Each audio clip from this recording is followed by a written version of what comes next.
Bonjour à tous, très ravi de vous retrouver après un certain moment d'absence pour des raisons parfois techniques. Donc, nous sommes ravis de vous retrouver aujourd'hui à ce webinaire sur les sûretés, hein, les garanties et la sécurisation des transactions, je dirais, commerciales dans le système OADA.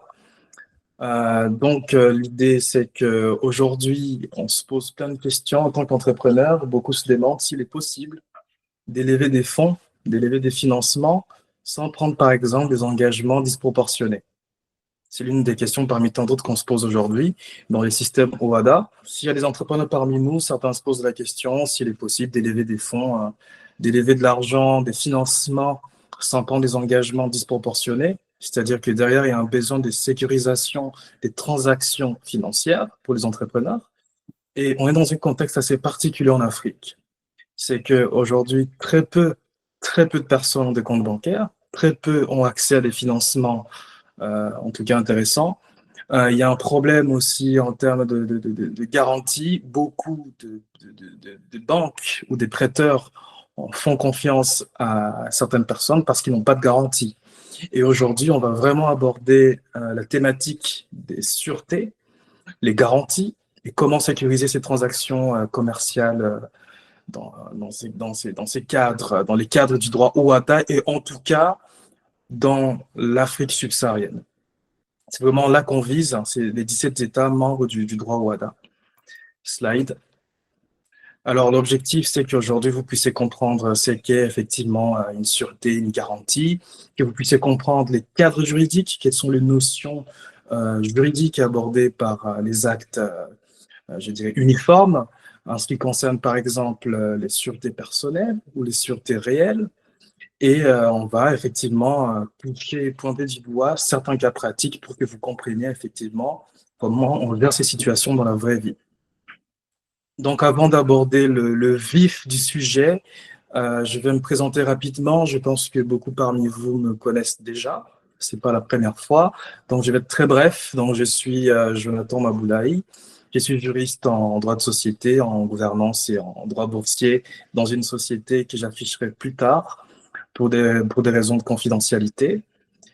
Et je fais partie du club OADA, je suis président de ces clubs et notre but, c'est de vraiment vulgariser le droit OADA auprès de nos partenaires, notamment l'UESAS avec qui on travaille aujourd'hui dans les cas de ces webinaires sur les sûretés. Donc, je vais laisser notre intervenant prendre la main. Donc, si vous avez des questions sur le droit OADA, sur le club OADA, sentez-vous libre de contacter Fabrice ou de me contacter moi en privé. Vous pourrez aller sur nos réseaux, sur LinkedIn, sur Instagram, sur X. On sera disponible pour répondre à vos questions. En tout cas, merci pour votre écoute.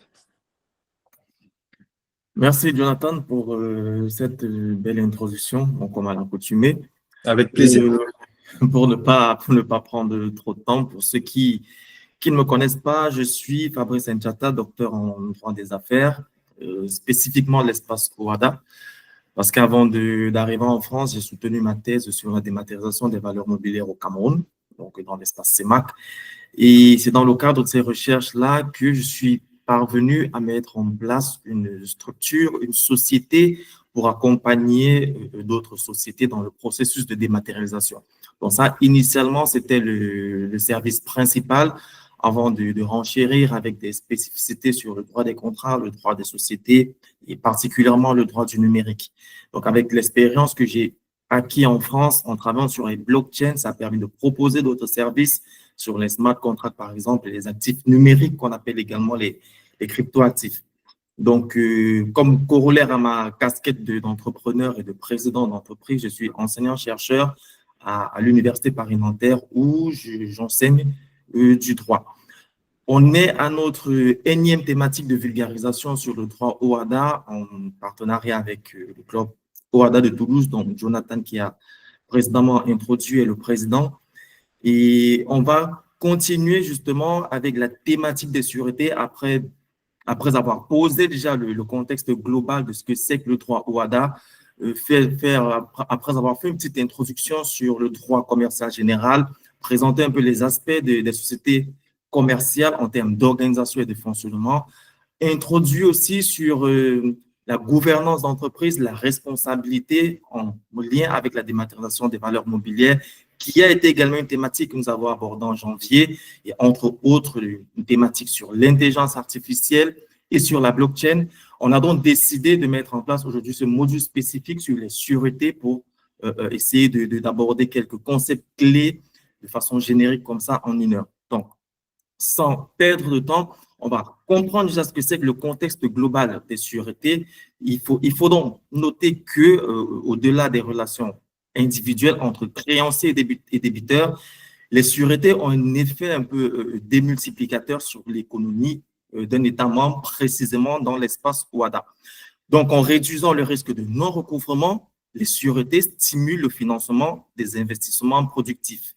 Ces sûretés, en outre, favorisent l'élargissement de l'accès au crédit à des segments qui ont été longtemps exclus, précisément les PME qui sont entendues comme les petites et moyennes entreprises.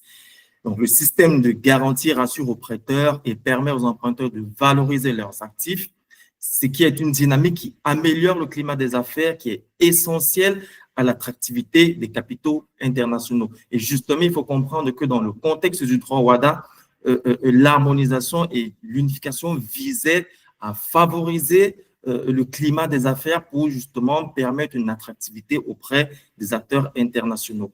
Sur le plan macroéconomique, donc, ce qu'il faut retenir, c'est que c'est un régime efficace de sûreté qui est mis en place pour participer à la structuration d'un marché du crédit sain et qui permet de fonder une croissance durable et inclusive.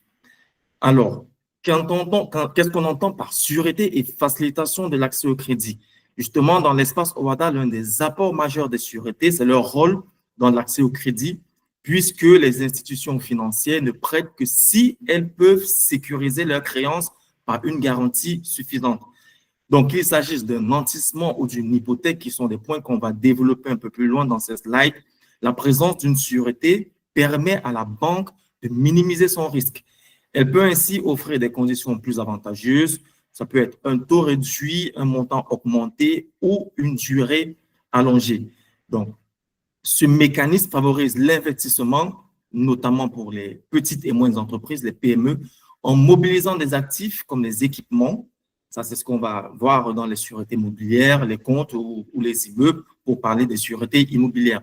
Donc, c'est un outil de développement économique au service du financement local.